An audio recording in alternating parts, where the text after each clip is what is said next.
Hola a todos, bienvenidos una semana más a Diario de una Mamá Cualquiera. Hoy es miércoles 5 de octubre. La semana pasada hablamos de pródromos y hoy vamos a entrar de forma más clara en la dinámica de parto. El otro día me preguntaba una seguidora que cuándo era el tiempo correcto para ir al hospital. Lo que siempre os digo es que, tenéis que tener todo listo para salir sin perder tiempo. En el primer embarazo es más fácil, en el segundo ya tienes que informar a alguien más, porque tienes que dejar al peque con alguien y pues ya se altera un poquito más toda la familia y te lleva más tiempo organizar y además dispones de menos tiempo en el sentido que habitualmente un segundo hijo siempre es más rápido, ¿no? Pero volviendo a lo que me decía Teresa, es con cuánto tiempo tenía que ir al hospital, porque me decía que había leído que tienes que ir cuando llevas 2 horas con contracciones regulares. Mi respuesta es no. Yo no lo haría así. Y te voy a decir por qué.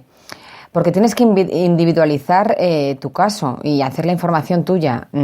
Tienes que conocer tu cuerpo, entender toda la información que te estoy dando y saber en qué punto estás más o menos. Yo, por ejemplo, tardé muchísimo más tiempo en ir y más vale, porque yo cuando llegué estaba casi de 4 centímetros, pero llevaba muchísimas horas con contracciones regulares y aumentando intensidad y ya con una dinámica.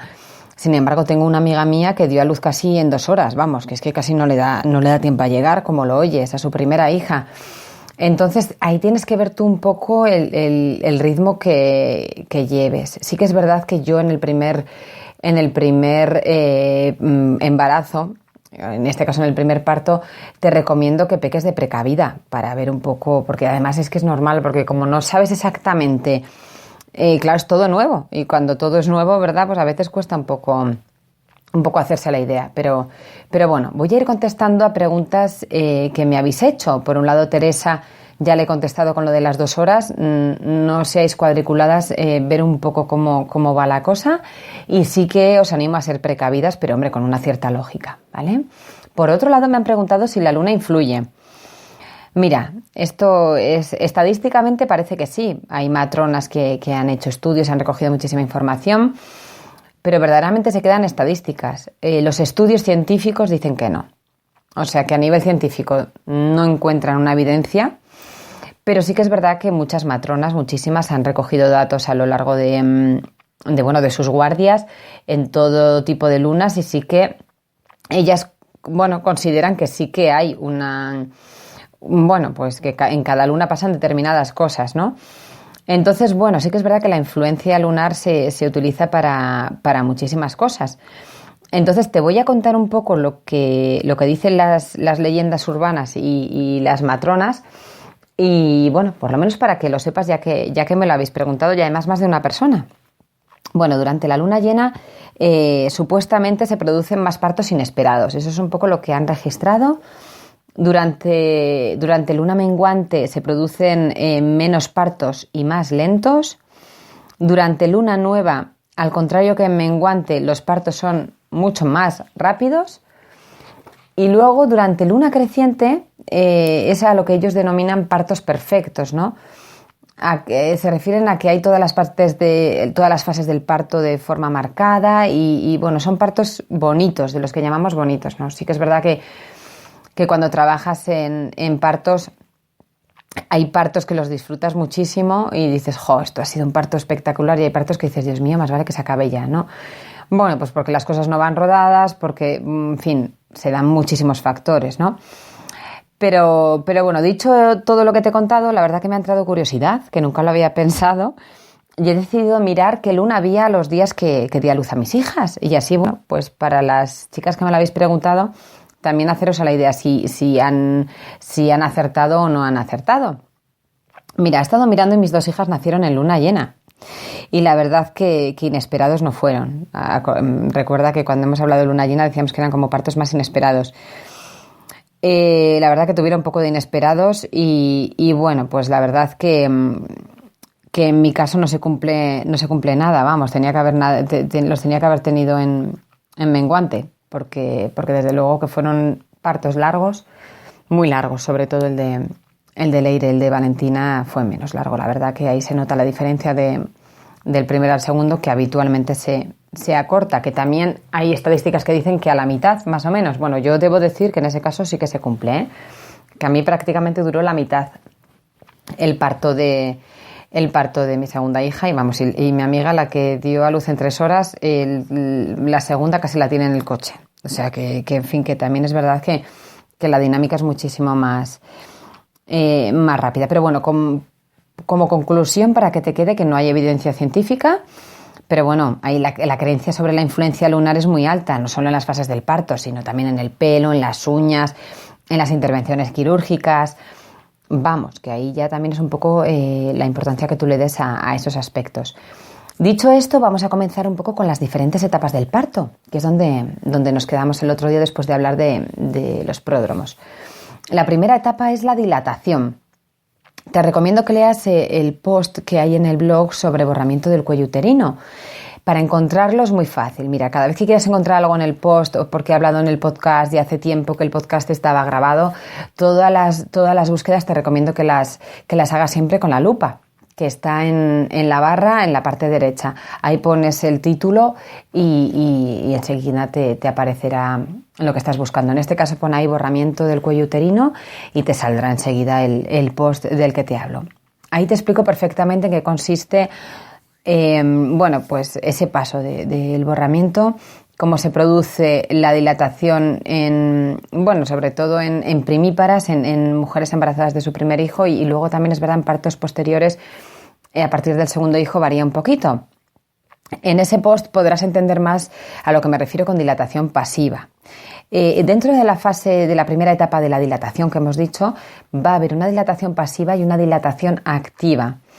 Bueno, la dilatación pasiva esta dilatación es la que se produce de forma irregular y muchas mujeres no se enteran. Esto igual te cuenta alguna amiga que no, pues yo el día que me exploraron estaba dilatada de 3 centímetros y yo no había sentido nada, ¿no? Bueno, ahí está también lo que hablamos de gente que tiene contracciones de forma irregular, los pródromos hacen ese tipo de trabajo de empezar a borrar el cuello del útero. Y bueno, pues hay pródromos, lo que te digo, que hay gente que es consciente que tiene contracciones, tal, pero como tampoco son excesivamente molestos, es verdad que hay mujeres que están dilatadas de 2 centímetros, por ejemplo, y no se han dado cuenta. También te animo a que escuches el podcast de los pródromos, que es el anterior a este, porque así irás un poquito en orden y entenderás a lo que me refiero también con dilatación pasiva. Bueno, en principio la dilatación pasiva es lo que se considera de 0 a 3 centímetros, ¿no? Y los pródromos son los que básicamente suelen ayudar a llegar a este punto.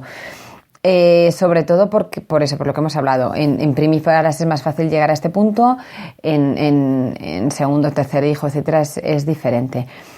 O sea, sobre todo es ese tipo de contracciones que se tienen que no son periódicas, que no tienen una frecuencia concreta ni una intensidad importante, que son como irregulares. Bueno, eso es un poco lo relacionado con los pródromos y habitualmente asociarlo con la dilatación pasiva. Este lunes también en el post te expliqué sobre la maniobra de Hamilton, que a veces se realiza para adelantar este punto, este punto de la dilatación pasiva que no termina de llegar o que mujeres no tienen pródromos y no tienen tienen el cuello totalmente cerrado. Como ya te explico en el post que lo puedes ver, la maniobra de Hamilton tiene sentido en determinados casos. No tiene ningún sentido hacerla porque sí. Entonces, el único objetivo que tiene la maniobra de Hamilton es evitar llegar a una inducción. Hablamos de inducciones habitualmente en la semana 42, varía un poco según tu ginecólogo lo que opine, la cantidad de líquido que tenga la bolsa, el estado de la placenta, muchísimas cosas, ¿no? Pero habitualmente suelen esperar a la 42. Entonces sí que es verdad que sí que tiene sentido cuando ves que se va a acercar ese día, por lo menos intentar, ¿no?, hacer la maniobra de Hamilton siempre con tu consentimiento. Esto es algo importante. Yo debo decirte que mis 2 embarazos me han hecho la maniobra de Hamilton. En el caso de Leire, como ya te conté la semana pasada, estuve muchísimos días con pródromos. No me dejaban dormir, estaba bastante cansada. La matrona me vio muy, muy cansada y ya que yo ya parecía que que empezaba o sea, que podía llegar el parto cerca, y ella me preguntó, oye, ¿quieres que te haga un poco la maniobra de Hamilton para ver si esto ya se termina de poner en marcha, ¿no? Y bueno, como siempre te insisto, bueno, el día del parto es el gran día y es importante que estés descansada, y yo en ese caso estimé que quería ya que llegase ese momento, porque estaba totalmente agotada, ¿no? Esto es como cuando vas a preparar una gran prueba, una maratón, te lo he dicho muchas veces, o algo muchísimo más grande, ¿no? Es importante estar con todas las fuerzas y con todo el ánimo, y cuando llevas muchas noches sin dormir, a veces las cosas se ven un poco negras, ¿no? El dormir es importante para todo, y cuando se está embarazada también. Y bueno, pues verdaderamente que yo di mi consentimiento y me hice la maniobra de Hamilton, y efectivamente di a luz unos días después. Es verdad que la maniobra de Hamilton, como ya te he puesto en el post, es un método de inducción mecánico al parto, o sea que verdaderamente su objetivo es provocar el parto. Y sobre todo importante, sí que necesita tu consentimiento verbal, o sea, no, una matrona no te puede hacer una maniobra de Hamilton sin preguntarte qué implica, entre otras cosas porque en casos, bueno, en algún caso se ha podido llegar a romper la bolsa haciendo la maniobra. Y entonces ya te pones de parto, no que te vayas a poner de parto en ese momento, pero lógicamente ya te tienes que quedar ingresada, ¿no? En el caso de Valentina, bueno, la cosa fue diferente. Yo no tuve episodios de pródromos tan claros como con Leire, pero el problema es que estaba ya pasadísima de fecha. Y ya me pusieron fecha para la inducción. Y yo dije, o sea, la verdad que desde mi punto de vista yo prefiero que me hagan una maniobra de Hamilton a que me induzcan un parto.